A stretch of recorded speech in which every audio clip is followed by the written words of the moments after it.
My channel the chalkboard champion. कैसे हैं आप सब? उम्मीद है बहुत अच्छे होंगे। मैं भी बिल्कुल बढ़िया हूँ। अपन ने चैप्टर 7 के आगे पहले 2 वीडियोस में बहुत कुछ पढ़ा था। अगर आपने वो वीडियो नहीं देखा है तो ज़रूर जाके देखिए, क्योंकि इसके आगे आपको समझ में आने वाला है नहीं, तो इसलिए वो जाके वीडियोस देखिए और मुझे बताइए वो कैसे लगे वो वीडियोस। और आज अपन पढ़ने वाले हैं बिजनेस फाइनेंस के बारे में। बिजनेस फाइनेंस क्या होता है? अपन आज पूरा बिजनेस फाइनेंस पढ़ेंगे कि कैसे बिजनेस को फाइनेंस किया जाता है, कैपिटलाइजेशन क्या होता है, कैपिटल स्ट्रक्चर क्या होता है, और उसके आगे की पूरी कहानी पढ़ने वाले हैं। तो चलिए शुरू करते हैं। हाँ तो गाइस देखिए, आज अपन पढ़ने वाले हैं बिजनेस फाइनेंस के बारे में। तो बिजनेस फाइनेंस क्या होता है, ठीक है। आप पहले बिजनेस फाइनेंस की मीनिंग पढ़ेंगे। बिजनेस फाइनेंस की मीनिंग मतलब कि क्या होता है बिजनेस फाइनेंस की। बिजनेस फाइनेंस का मतलब है कि कोई भी अपने फंड्स अपने बिजनेस के लिए एक्वायर करना और फिर उसको यूटिलाइज करना उस कैपिटल फंड्स को, ताकि हमारी जो बिजनेस की फाइनेंशियल नीड्स है ना, उनको हम पूरी कर सकें। तो बिजनेस फाइनेंस का मतलब यही होता है कि अपने बिजनेस को फंडिंग देना और फिर उसको ढंग से यूटिलाइज करना। तो जो अगर हमने टाइमली प्रोक्योर किया, जितना हमको फाइनेंस चाहिए था उतना हमने प्रोक्योर किया, उसको यूटिलाइज किया अपने इंटरेस्ट और कॉस्ट के हिसाब से ध्यान रखते हुए, तो हमारा जो बिजनेस है बहुत अच्छा ग्रोथ कर जाएगा, ठीक है। अब देखिए बिजनेस फाइनेंस में क्या आता है। Loan, budget. पहले अपन बजट बनाते हैं कि हमको क्या चाहिए, फिर हम लोन लेते हैं, फिर उसके साथ ट्रेडिंग करते हैं, फिर उसको वापस चुका देते हैं। तो ये जो साइकिल है ना वो चलती रहती है ना। अब बिजनेस फाइनेंस में को क्या मतलब होता है, the scarcest of all the resources being finance is referred as life blood of the enterprise. मतलब खून होता है, जैसे अपने शरीर में खून है, वैसे बिजनेस में जो उसका पैसा है, उसकी कैपिटल है, वो उसका लाइफ ब्लड है, ठीक है। फाइनेंस की जो नीड है वो रेकरिंग नहीं होती, रेकरिंग तो होती है, साथ ही साथ दिन ब दिन बढ़ती जाती है। कि मतलब शुरुआत में हमको फाइनेंस इसलिए चाहिए होता है, पहले कमेंसमेंट बिजनेस शुरू करने के लिए, फिर रोज में डेली ऑपरेशंस के लिए, मॉडर्नाइजेशन के लिए, मतलब मेरे को नई मशीन, कोई नई चीजें खरीदनी है, एक्सपेंशन के लिए अपना बिजनेस को बड़ा करना है, नई मतलब गोडाउन या फैक्ट्री खोलनी है, डाइवर्सिफाई करना है अपने बिजनेस को, दूसरे प्रोडक्ट्स लॉन्च करना है, रिसर्च करना है, डेवलपमेंट एक्टिविटीज करनी है। तो ये सब जो है वो हमको बिजनेस फाइनेंस इसके लिए ही चाहिए होता है। तो इट इज द मास्टर की which provides access to all other resources. अगर हमारे पास बिजनेस फाइनेंस है तो हम लोग बिजनेस के दूसरे रिसोर्सेज जो हैं उसको आराम से हम लोग प्रोक्यूर कर सकते हैं। अब बिजनेस फाइनेंस एक्वायर करने के लिए हमें फाइनेंशियल प्लानिंग करनी पड़ती है। तो फाइनेंशियल प्लानिंग क्या होती है? प्लानिंग का मतलब ये होता है कि जो फ्यूचर में हम सोचते हैं कि ये होना चाहिए, उसको हम अभी प्रेजेंट में लेके आते हैं और कुछ उसको करने के लिए हम कुछ अपनी मेहनत करते हैं। जैसे आपको 12th क्लास में अच्छे 95-98% लानी है बोर्ड्स में, तो आप अभी से अप्रैल से मेहनत करोगे ना। ऐसे तो नहीं भाई मार्च में एग्जाम है तो जनवरी से मेहनत करना स्टार्ट करिए, ऐसे तो नहीं होगा। पूरे साल आपको मेहनत करनी पड़ेगी, ठीक है। तो ये होती है फाइनेंशियल प्लानिंग। वैसे बिजनेस फाइनेंस एक्वायर करने के लिए हमें फाइनेंशियल प्लानिंग करनी पड़ती है। अब through proper financial planning, an entrepreneur can easily predetermine the amount and type of capital required by the enterprise. अगर हमने प्लानिंग कर रखी तो हमें पता चल जाएगा कि हमें कितना और किस टाइप का फाइनेंस चाहिए, मतलब लोन के टाइप चाहिए, इक्विटी चाहिए, प्रेफरेंस शेयर्स चाहिए, कैसे। तो वो सब आता है बिजनेस फाइनेंस में। उसके साथ उसका यूटिलाइजेशन भी हमें पता होना चाहिए कि भाई फंड्स हमें अरेंज हो जाएंगे, बैंक दे देगी लोन, रिलेटिव दे देंगे, फ्रेंड्स दे देंगे, खुद की सेविंग्स होंगी। पर जो फाइनेंशियल प्लान है उसको एस्टिमेट करना है कि भाई कितना हमें अब किस किस चीज़ों में क्या कितनी कितनी जरूरत है, हम कहाँ यूटिलाइज करेंगे। और कैपिटल स्ट्रक्चर बताएंगे, मतलब कितना इक्विटी शेयर्स होगा, कितना प्रेफरेंस शेयर्स होगा, कितना हम लोन लेंगे। तो ये सब जो है फाइनेंशियल प्लानिंग में आती है, ठीक है। अब फाइनेंशियल प्लानिंग क्या होती है, 2 मेजर एरियाज होते हैं फाइनेंशियल डिसीजंस के। एक तो फंड रिक्वायरमेंट डिसीजंस की, कितना फंड चाहिए हमको, मतलब 10 लाख चाहिए, 50 लाख चाहिए, 1 करोड़ चाहिए, कितना चाहिए। फाइनेंसिंग डिसीजंस, तो हमें कहाँ से मिलना है ये सब फाइनेंस, ठीक है। तो फंड रिक्वायरमेंट डिसीजन होता है कि एस्टिमेशन होता है कि टोटल फंड्स कितना हमको रिक्वायरमेंट है। और फाइनेंसिंग डिसीजंस में क्या होता है कि कहाँ कहाँ से मिलने वाला है हमको। तो decision making by the entrepreneur well in advance regarding the future financial aspect of the enterprise is called the financial planning. तो ये डेफिनेशन आप लर्न कर लीजिएगा कि एंटरप्रेन्योर जो डिसीजन लेता है जिससे उसको पता चल जाता है कि उसकी फाइनेंशियल एस्पेक्ट्स क्या हैं एंटरप्राइज के, तो उसको फाइनेंशियल प्लानिंग कहते हैं। अब ऑब्जेक्टिव क्या होता है फाइनेंशियल प्लानिंग के, मतलब हम क्यों करते हैं फाइनेंशियल प्लानिंग, तो हमें पता चल गया कि डिटरमाइन करने के लिए और भी बहुत सारी चीज़ें होती हैं फाइनेंशियल प्लानिंग के। तो कुछ ऑब्जेक्टिव्स पढ़ लेते हैं इसके। To assess the different types of financial requirements, कि हमको कौन से किस तरीके का फाइनेंस चाहिए, लॉन्ग टर्म फाइनेंस चाहिए, मीडियम टर्म या थोड़े दिनों के लिए ही चाहिए। To procure the funds from suitable resources, कि जहाँ हमको इंटरेस्ट भी कम लगे और हमको है ना ज़्यादा कॉस्ट भी नहीं आए। और to establish effective control on financial matters, क्योंकि हमको पैसे आने जाने तो एंटरप्रेन्योर को अपने फाइनेंशियल मैटर्स के बारे में कुछ पता होना चाहिए। और to build up resource reserves for future contingencies, अब कभी कुछ ऐसा एक्सीडेंट हो जाता है तो कुछ ऐसा दुख तो बोल के नहीं आता ना कि भाई मैं आ रहा हूँ, ऐसा तो कुछ होता नहीं है। तो हम लोग एक अमाउंट एक अलग उसमें डाल के रख देते हैं रिजर्व में, कि कभी कुछ ऐसी कॉन्टिजेंसी आ गई, आग लग गई फैक्ट्री में, या फिर कोई किसी ने हम पर केस कर लिया, तो उस टाइम हम लोग कहाँ से लाएंगे पैसे इतने सारे। तो हम उतना साइड में रिजर्व करके रखते हैं, ताकि कोई ऑब्सोलीट हो गई हमारी टेक्नोलॉजी तो उसको चेंज करने के लिए हमें रिजर्व बना के रखना पड़ता है। तो फाइनेंशियल प्लानिंग में सब कुछ इंक्लूडेड होता है, कि फंड्स कहाँ से प्रोक्योर करने, किस तरीके के फंड्स चाहिए हमको, रिजर्व बनाने और कंट्रोल रखना अपने फाइनेंशियल मैटर्स पे।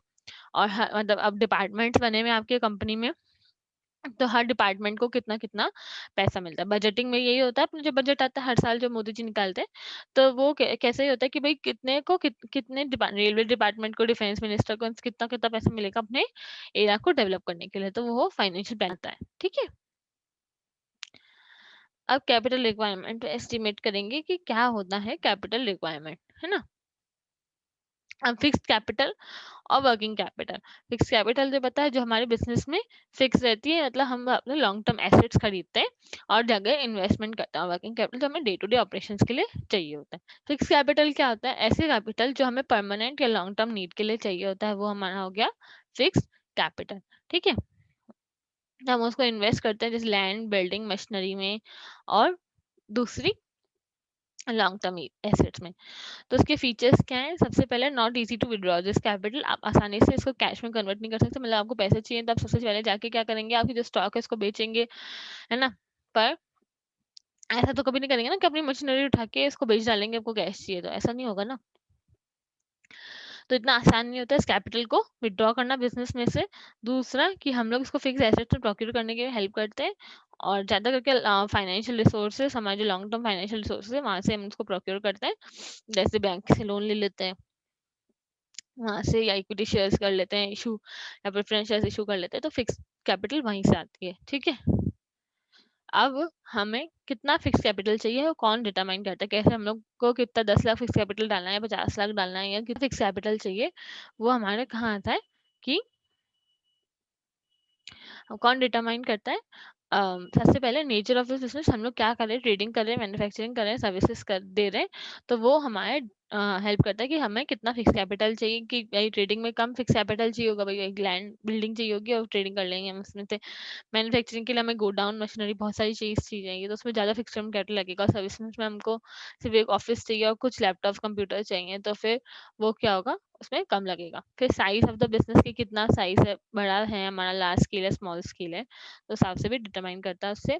टेक्नोलॉजी हम कौन सी यूज़ कर रहे हैं, अगर हम लेटेस्ट टेक्नोलॉजी यूज़ कर रहे हैं तो हर थोड़ी देर में हमको ज़्यादा फिक्स कैपिटल चाहिए होगा, क्योंकि वो ऑब्सोलीट हो जाती है टेक्नोलॉजी। रेंज ऑफ प्रोडक्शन आप कितना करते हैं अपना प्रोडक्शन की, बहुत सारे प्रोडक्ट्स हैं या एक ही प्रोडक्ट को बनाते हैं, तो उस पे भी हम बेस होता है कि भाई कितना हमको फिक्स कैपिटल चाहिए, कि कौन सा प्रोडक्ट मैन्युफैक्चर कर रहे हैं, कि सिंपल कर रहे हैं, बहुत ही कॉम्प्लिकेटेड है जिसमें बहुत सारी मशीनरी और इंजीनियर्स इन सबकी जरूरत होती है, तो उस पर भी डिपेंड करता है। और हम फिक्स एसेट्स कहाँ से एक्वायर करते हैं, या तो हम खुद ही खरीद के लेके आते हैं, या हम फाइनेंस करते हैं कहीं से, या लीज पे लेते हैं, या रेंट पे लेते हैं, वो भी फिक्स कैपिटल को डिटरमाइन करने में हेल्प करता है। तो आप अपने दिमाग में रखिए कि फिक्स कैपिटल मतलब कहाँ से लाना है ना, हमको चाहिए फिक्स कैपिटल। तो सबसे पहले अगर मेरा बड़ा मैन्युफैक्चरिंग का बिजनेस हो तो वो नेचर, दूसरा मैं कौन सा प्रोडक्ट कर रहा हूँ, टाइप ऑफ प्रोडक्ट, फिर मेरी साइज कितना है, और मैं कौन सी टेक्नोलॉजी यूज कर रहा हूँ, और कितना प्रोडक्शन करते हैं, और मैं जो फिक्स एसेट एक्वायर कर रहा हूँ वो कहाँ से कर रहा हूँ। ठीक है, तो ये सब दिमाग में रख के आप याद करेंगे तो फिक्स कैपिटल के फैक्टर्स आपको डिटरमाइन हो जाएंगे। आपको समझ में तो आ गया ना फिक्स कैपिटल क्या होता है, तो साफ साफ पता चल जाएगा। ठीक है, आप कहाँ से लाते हैं फिक्स कैपिटल, सबसे पहले या तो हम शेयर्स इशू करते हैं या डिबेंचर्स इशू करते हैं। डिबेंचर्स और शेयर्स अपन आगे पढ़ेंगे क्या होता है, और अगर आपको नहीं पता, पता तो हो जाना चाहिए अभी तक तो। नहीं पता तो आगे पढ़ेंगे अपन, है ना। पब्लिक डिपॉजिट्स मतलब लोगों को बोलें, जैसे बैंक होती है ना, अपने पैसे रखती है, वैसे कंपनीज भी अपने पैसे रख सकती है, मतलब लोगों के पैसे हमारे पास रख सकती है, डिपॉजिट्स पे इंटरेस्ट लेती है। तो वो पब्लिक डिपॉजिट करो, अपनी जो डिटेल्ड अर्निंग्स हमने रिजर्व अलग कर रखे हैं उनको यूज कर सकते हैं, या हम लोग लॉन्ग टर्म बोरिंग मतलब 10 साल का लोन या 20 साल का लोन हम लोग बैंक से ले सकते हैं।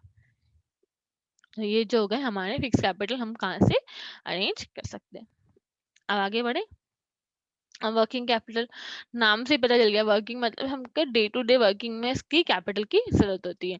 तो working capital refers to debt part of the capital which is needed for the financing of the current requirement of the enterprise। मतलब अभी हमें जो ऑपरेशन हमारे नॉर्मली ऑपरेटिंग एक्सपेंस होते हैं ना, पेटी एक्सपेंसेस, उसके लिए चाहिए होता है कि माल मंगाना है, डेटर्स को देना है, ये सब फैक्टर्स। नेचर और साइज सब में, मतलब अगर बड़ा बिजनेस है, हम ट्रेडिंग कर रहे हो तो ज्यादा वर्किंग कैपिटल चाहिए होती है, मैन्युफैक्चरिंग कर रहे हो तो कम वर्किंग कैपिटल चाहिए होती है। बिजनेस साइकिल मतलब, बिजनेस साइकिल वो साइकिल होती है जैसे आपने सेल्स किया, किसी का नॉर्मल रिटेलर है तो तुमने सेल किया तो ठीक है, अगर आप होलसेलर हैं तो जल्दी से आपको पैसे मिलते नहीं है, लोग उधार पे सामान लेके जाते हैं, फिर उनसे वापस कब आते हैं, कितने दिन में आते हैं, 10 दिन में, 15 दिन में, और फिर आपका जो कैश आपने इन्वेस्ट किया वो कितने दिन में आपको वापस आ गया, तो वो बिजनेस साइकिल कहलाता है। कि मान लो ये तो हो गया हमारे होलसेलर के लिए, और अगर ट्रेडिंग के लिए, अगर हम लोग मैन्युफैक्चरिंग करें तो हमने रॉ मटेरियल परचेज की, उसमें पैसा लगाया, फिर उसको प्रोडक्शन किया, फिर उसको बेचा,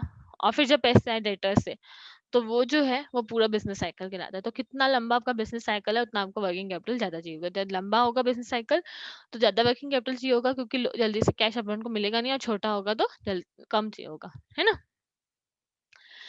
गैस स्टेशन पीरियड मतलब कि यही मैंने बताया था ना, बिजनेस साइकिल जैसे कि आपने जहाँ से स्टार्ट किया अपना कमेंसमेंट बिजनेस का, और पूरा मैन्युफैक्चर होके आपका फिनिश प्रोडक्ट तैयार हो गया, तो उसके बीच में जितनी लंबी साइकिल लगी, 10 दिन लगे, 15 दिन लगे, तो वो आपका गैस स्टेशन पीरियड होता है। तो अगर शॉर्टर गैस स्टेशन पीरियड होगा तो कम वर्किंग कैपिटल चाहिए होगा, ज्यादा होगा तो ज्यादा वर्किंग कैपिटल की जरूरत होगी। Volume and procurement of raw material, volume and procurement of raw material का मतलब होता है कि आपको कितना वॉल्यूम में अपना रॉ मटेरियल खरीदते हैं, मतलब 10 किलो खरीदते हैं, 100 किलो खरीदते हैं, 1000 किलो खरीदते हैं, तो उतना आपका रॉ मटेरियल में पैसा इन्वेस्ट करना पड़ेगा आपको, तो वो आपका पैसा उसमें फंसा रहेगा, फिर जब तक वो मैन्युफैक्चर हो, फिनिश प्रोडक्ट में कन्वर्ट हो, और फिर जब आपका बिके तब तक वो पैसा उसी में इन्वेस्ट रहेगा। तो अगर आप ज्यादा वॉल्यूम का खरीदते हैं तो आपको ज्यादा वर्किंग कैपिटल चाहिए, और कम वॉल्यूम का खरीदते हैं तो कम चाहिए। और मैनुअल वर्सेस ऑटोमेशन, कि आपका जो इंडस्ट्री है वो लेबर पे डिपेंड करती है या मशीन पे। अगर लेबर पे डिपेंड करती है तो आपको वर्किंग कैपिटल ज़्यादा चाहिए होगा, क्योंकि जो लेबर है वो हर महीने या हर हफ्ते पैसे लेगा, और लेकिन ऑटोमेशन मशीनरी तो कोई पैसे नहीं लेगी ना, तो वो ऑटोमेशन क्या करेगी, हमको उसको पैसे देने की जरूरत नहीं है, तो उसमें वर्किंग कैपिटल की जरूरत नहीं होगी, फिक्स कैपिटल की ज़्यादा जरूरत होगी। तो ये फैक्टर्स हैं जो हमें हेल्प करते हैं किसके लिए, वर्किंग कैपिटल डिटरमाइन करने के लिए। उसमें कौन से थे फैक्टर्स, फिक्स कैपिटल में कौन कौन से थे, कि है ना साइज क्या है आपके प्रोडक्ट का, फिर आप नेचर क्या है आपके प्रोडक्ट का, ट्रेडिंग कर रहे हैं, मैन्युफैक्चरिंग कर रहे हैं, कौन सा प्रोडक्ट लॉन्च करेंगे इस तरीके का, और डाइवर्सिफाई कितने हैं, और कहाँ कहाँ से आपको मिल जाएगा ये लोन, कहाँ से आप अरेंज कर सकते हैं। और इसमें वर्किंग कैपिटल में कौन डिटरमाइन करेगा, गेस्टेशन पीरियड, उसका उसका बिजनेस साइकिल, वही नेचर और साइज तो दोनों में सेम है, कि रॉ मटेरियल कितना प्रोक्योर कर रहे हैं, और मैनुअल या ऑटोमेशन। ठीक है, तो दोनों को आप एक बार दोनों को साथ में पढ़ेंगे ना तो आपको याद हो जाएगा कि किसमें क्या लिखना है, किसमें क्या लिखना है, वो दिमाग में एक बार ध्यान से सोच के कर लीजिएगा। ठीक है, और भी दो हैं। ठीक है, turnover of working capital, turnover का मतलब क्या होता है कि कितना जल्दी आपने जो कैपिटल इन्वेस्ट करा है अपने रॉ मटेरियल में और फिनिश प्रोडक्ट में, वो कितना जल्दी बिक के आपके पास वापस आ जाता है, मतलब कितना टाइम लगता है आपको। मतलब जैसे मान लो मैंने एक कूलर, मैं मैन्युफैक्चरिंग करती हूँ, कूलर बनाती हूँ, पूरा कूलर उसका रॉ मटेरियल लगाती हूँ, उस पे सब कुछ प्लास्टिक प्लास्टिक मशीन लगा के और फिर उसको बेचती हूँ, तो मुझे एक कूलर मैंने बनाना स्टार्ट किया और उसको बिकने में 4 महीने लग जाते हैं। तो मेरा जो वर्किंग कैपिटल, मेरी बिजनेस साइकिल वो क्या होगी, 4 महीने की होगी। और टर्म्स ऑफ क्रेडिट लास्ट है अपना, कि जो अपना गुड्स है जब हम बेच रहे हैं तो हम कितनी दिनों के लिए उसको क्रेडिट पे दे रहे हैं कि भाई हम डेटर को क्या बोलते हैं, मेरे को 15 दिन में पैसे देके जाना है या 30 दिन में पैसे देके जाना है या 10 दिन में। अगर आपने 10 दिन में पैसे नहीं दिए तो आपका इंटरेस्ट लगना चालू हो जाएगा। तो ये जो टर्म्स ऑफ क्रेडिट है ना, वो भी डिटरमाइन करता है कि हमें वर्किंग कैपिटल कितना चाहिए। अगर हम लंबे टाइम के लिए उसको क्रेडिट दे रहे हैं, है ना, तो फिर हमें वर्किंग कैपिटल ज़्यादा चाहिए होगा, क्योंकि हमारे जेब में से उसको पैसे भरने पड़ेंगे रॉ मटेरियल खरीदने के लिए। अगर कस्टमर लौटा के जाता है, मतलब दे के जाता है, पेमेंट करके जाता है कैश में, तो हमें कम पैसों की ज़रूरत है वर्किंग कैपिटल। ठीक है? तो अब हम अरेंज कहाँ से करते हैं वर्किंग कैपिटल? पब्लिक डिपॉजिट से, शॉर्ट टर्म बोरोइंग से, कमर्शियल बैंक, दूसरे फाइनेंसिंग कंपनीज में से लेके, और इंटरनल रिसोर्सेज में से, मतलब कहीं आपने सेविंग्स ले ली या अपने मम्मी पापा से, फ्रेंड से, रिलेटिव से, इनसे ले लिया, तो शॉर्ट टर्म वर्किंग कैपिटल है ना, वो वहां से अरेंज हो जाता है। ठीक है? अब है कैपिटलाइजेशन। कैपिटलाइजेशन क्या होता है कि है ना, कोई भी कंपनी में जो कैपिटल है वो किससे बना हुआ है, खुद के ओन फंड से या बोरोड फंड से, कि कितना उनका खुद का पैसा है और कितना उन्होंने बाहर वाले लोगों से लिया है। तो total value of capital including profit, वो हो जाता है हमारा कैपिटलाइजेशन। ठीक है? तो कैपिटलाइजेशन हम क्यों डिटरमाइन करते हैं, ताकि हम देखें कि हमारा जो कैपिटल है वो ओवर कैपिटलाइज है या अंडर कैपिटलाइज है। मतलब हमने बहुत सारा पैसा उठा लिया, मार्केट से भी उठा लिया, फंड्स भी ले लिए बैंक से, और खुद के भी लगा लिए, तो बहुत ज़्यादा कैपिटल हो गया और हम इतना यूटिलाइज़ नहीं कर रहे, तो वो ओवर कैपिटलाइज़्ड हो गया। अगर हमारा कंपनी में ओवर कैपिटलाइज़ेशन हो रखा है कैपिटल का, तो वो गलत बात हो जाएगी, क्योंकि हम उसको कहीं और इन्वेस्ट कर सकते हैं और वहाँ से पैसा कमा सकते हैं, बल्कि जबकि हमारी कंपनी में वो फालतू आइडल पड़ा है और हम उसपे इंटरेस्ट भी पे कर रहे हैं। तो ये भी नहीं होना चाहिए, अंडर भी नहीं होना चाहिए, भाई हमारे पैसे कम पड़ रहे हैं, हमको इतनी ज़रूरत है पर हमने बहुत ही कम ले रखा है। तो दोनों सिचुएशंस किसी भी कंपनी के लिए बहुत ही ज़्यादा हानिकारक है। तो एप्रोप्रिएट कितना कैपिटल चाहिए होगा वो हमें अपनी फाइनेंशियल प्लानिंग से पता चल जाता है। क्योंकि जितना कैपिटल हम उठाएंगे मार्केट से, तो हमको डिविडेंड बांटना पड़ेगा, या हमने बोरोड फंड्स उठाए तो हमें उनसे इंटरेस्ट देना पड़ेगा। तो उस हिसाब से हमको अप्रोप्रिएट कैपिटल जो लाइन है, मतलब कितना हमको कैपिटल चाहिए उतना डिटरमाइन करना जरूरी है। ठीक है? देखो कैपिटल स्ट्रक्चर में आपको देख रहा होगा, ये हम लोग थोड़ा तो हमने खुद दूसरे सोर्सेस के होते हैं, यहाँ हमारे इक्विटी शेयर्स के होते हैं, डेट मतलब जो बाहर से लोगों के आते हैं, मतलब बोरोड फंड्स, और प्रेफर्ड स्टॉक मतलब होता है प्रेफरेंस शेयर्स। इक्विटी शेयर्स जैसे होते हैं ना, वैसे प्रेफरेंस शेयर्स होते हैं। तो कैपिटल स्ट्रक्चर कुछ इस तरीके का होना चाहिए, इस तरीके का होता है, मतलब बोरोड फंड्स, दूसरे सोर्सेस, और प्रेफरेंस शेयर्स और इक्विटी शेयर्स मिला के, है ना।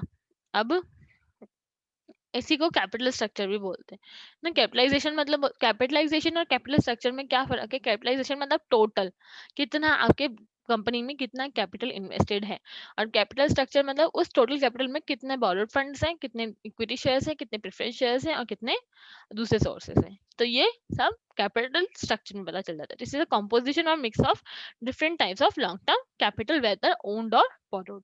और कैपिटलाइजेशन मीन्स टोटल कैपिटल, है ना। और हम लोग कैसे इक्विटी कैसे हो सकता है उस कैपिटल स्ट्रक्चर में? इक्विटी शेयर्स हो सकते हैं, या तो सिर्फ पूरे इक्विटी शेयर्स हो हमारे पास, या इक्विटी शेयर्स और प्रेफरेंस शेयर्स दोनों हो, या इक्विटी शेयर्स और डिबेंचर्स हो, या इक्विटी प्रेफरेंस और डिबेंचर्स हो। तो ये सब हमारा पैटर्न पता चलता है कि हम कौन से पैटर्न में रखना चाहते हैं।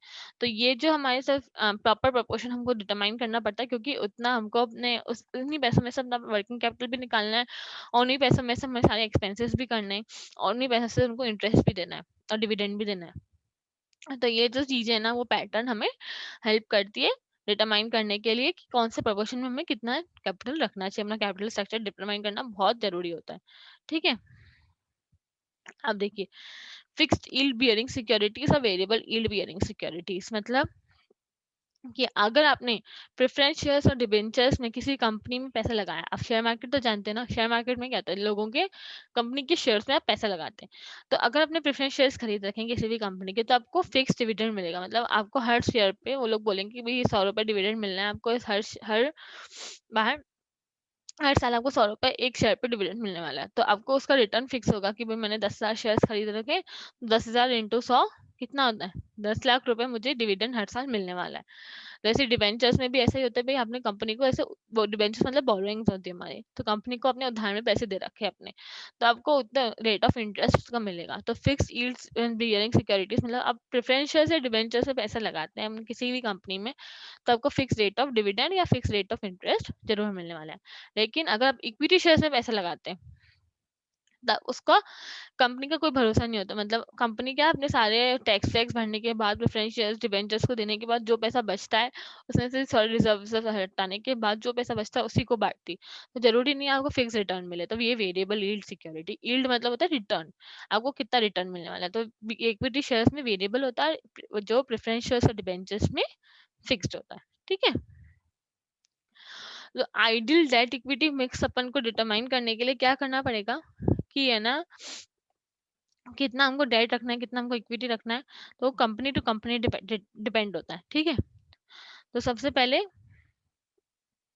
कंपनी की क्या कैरेक्टरिस्टिक्स है, वो मैन्युफैक्चरिंग कंपनी है, सर्विसेज प्रोवाइड करती है, ट्रेडिंग कंपनी है, इकोनॉमिक कंडीशन क्या है कि मतलब कितना फाइनेंस रखती है, मतलब कितना इंटरेस्ट पे करना चाहती है, और दूसरा कहाँ पे वो ऑपरेट करे, कि टाइम से उसका बिजनेस साइकिल छोटा है, जेस्टेशन पीरियड छोटा है। तो ये सब उसका देख के डेट इक्विटी मिक्स उसको डिटरमाइन करना पड़ता है। अब आरबीएस के आगे कि कैपिटल प्रॉपर फाइनेंशियल प्लानिंग हमको डिटरमाइन करनी पड़ती है कि कैपिटल स्ट्रक्चर हमको कितना रखना है, क्योंकि बहुत सारे सिचुएशंस में ऐसा होता है कंपनीज बहुत सारा डेट उठा लेती है और क्या करती है, चुका नहीं पाती है, तो उनका है ना बिजनेस को ताला लग जाता है, मतलब बिजनेस बंद करना पड़ जाता है, अपना सब कुछ इंसॉल्वेंट हो जाता है। तो फाइनेंशियल प्लानिंग में से हमको क्या इंश्योर करना पड़ता है कि हम हमारा जो बिजनेस, हमारा कभी हाथ में पैसा ऐसा नहीं हो कि हमें किसी से मांगना पड़े। अगर हमने उधार ले रखा, हम टाइम टू टाइम उनको इंटरेस्ट देते रहें, कभी हमें पैसों की जरूरत हो तो हम उसको हमारे पास अवेलेबल हो, और हमने जो पैसा उठा रखा प्रॉपर यूज कर रहे हैं, उससे हमको प्रॉपर रिटर्न भी मिल रहा है, ताकि हम लोग आगे, अगर मैंने डेट लेके पैसा उठाया और फिर उसको मैं यूज भी नहीं कर रही हूँ, तो मेरे को जो इंटरेस्ट पे करना है उस डेट के लिए, तो वो कहाँ से आएगा। उसको प्रॉपर यूज करना जरूरी है। और अगर कोई, हमें अपने आप को फ्यूचर चैलेंजेस के लिए तैयार रखना है कि कभी टेक्नोलॉजी चेंज हो गई या कभी गवर्नमेंट की पॉलिसी चेंज हो गई, तो हमारे पास इतना सफिशिएंट कैपिटल हो कि हम अपने बिजनेस को बचा सकें। दूसरा, कभी ऐसे कोई अनसर्टेनिटी आ गई कि बिजनेस में आग लग गई या फैक्ट्री में आग लग गई या ब्रेक डाउन हो गया या कुछ भी ऐसा हो गया, हड़ताल हो गया, गवर्नमेंट की पॉलिसी चेंज हो गई, तो हमें उसके लिए भी मैनेज करना पड़ेगा, उसको भी तैयार रखना पड़ेगा अपने आप को और अपने कैपिटल को। तो ये सब फाइनेंशियल प्लानिंग के थ्रू ही हो ही सकता है। तो कैपिटल स्ट्रक्चर डिटरमाइन करते समय आपको सब कुछ ध्यान रखना पड़ेगा। तो कभी आप आगे जाके अपनी कंपनी खोले तो ये आपको ध्यान रखना पड़ेगा। ठीक है। अब फाइनेंस के सोर्सेस कौन से होते हैं, मतलब कि आप कहाँ से लेंगे फाइनेंस, या डेट लेंगे या इक्विटी लेंगे, दूसरे इंटरनल फंड्स लेंगे या एक्सटर्नल फंड्स लेंगे।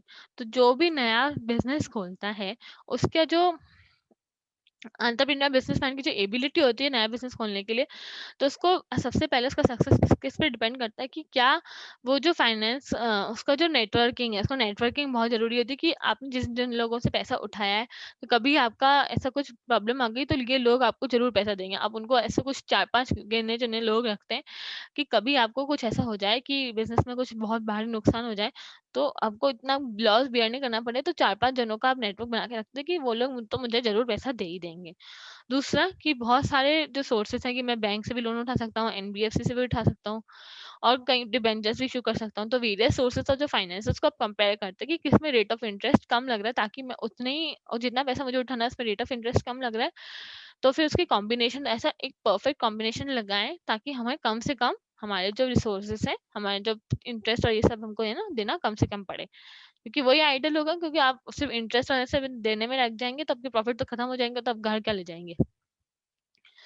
तो ये जो है हमारा जो न्यू वेंचर है उसकी सक्सेस इसी पे डिपेंड करती है कि आपके पास नेटवर्किंग अच्छी होनी चाहिए फाइनेंस के लिए। दूसरा कि आपने जो सोर्सेस ऑफ फंड्स हैं उसको ढंग से कंपेयर कर रखा है कि आपका जो फंड्स हैं ज़्यादा वेस्ट नहीं जा रहे हो। ठीक है। अब ये जो इक्विटी फाइनेंसिंग है हम लोग नेक्स्ट वीडियो में पढ़ेंगे। तो आज के लिए बस इतना ही। Thank you so much.